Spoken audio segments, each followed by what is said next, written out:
اریب شیخ India سے، کیا نماز میں 3 دفعہ حرکت کرنے سے نماز چھوٹ جاتی ہے؟ اگر نماز لمبی پڑھ رہے ہیں تو پھر کیا کریں؟ نماز میں بار بار حرکت کرنے سے نماز چھوٹ جاتی ہے۔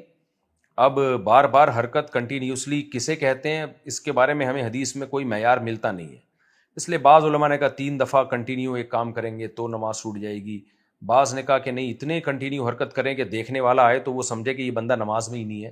تو جب حدیث میں کوئی مسئلہ صراحتاً نہیں ہوتا تو پھر اجتہاد اور قیاس ہوتا ہے۔ تو بعض لوگ کہتے ہیں 3 دفعہ حرکت کی جائے تو ٹوٹ جائے گی نماز، بعض کہتے ہیں نہیں کنٹینیوسلی اگر کئی بار حرکت کی جائے جس کو آپ خود سمجھیں کہ یہ بہت زیادہ ہو گئی ہے تو پھر نماز ٹوٹے گی۔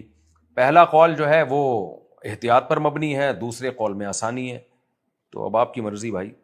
بہتر یہی ہے کہ 3 دفعہ حرکت سے بہرحال اجتناب کریں، اگر بار بار حرکت کرنی ہے، کوئی خارش ہو رہی ہے تو تھوڑا سا کھجایا، پھر تھوڑی دیر کھڑے رہ گئے، پھر ایک آدھ دفعہ کر لی، تاکہ کنٹینیوسلی بار بار حرکت نہ ہو، اور وہ بھی ضرورت کی حرکت ہے، بلا وجہ ہی ہل رہے ہوتے ہیں۔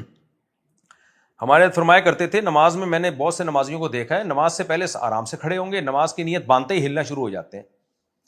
تو حضرت فرماتے تھے نماز سے پہلے بہت اچھی طرح پوری باڈی کو کھجائیں تاکہ حسرت نہ رہے، ناک میں انگلیاں بھی گھمائیں، باڈیوں کو بھی کھجائیں، اور یوں یوں یوں بھی کریں، یوں یوں یوں بھی کریں، ہل لیں اچھی طریقے سے، اس کے بعد نیت باندھا کریں۔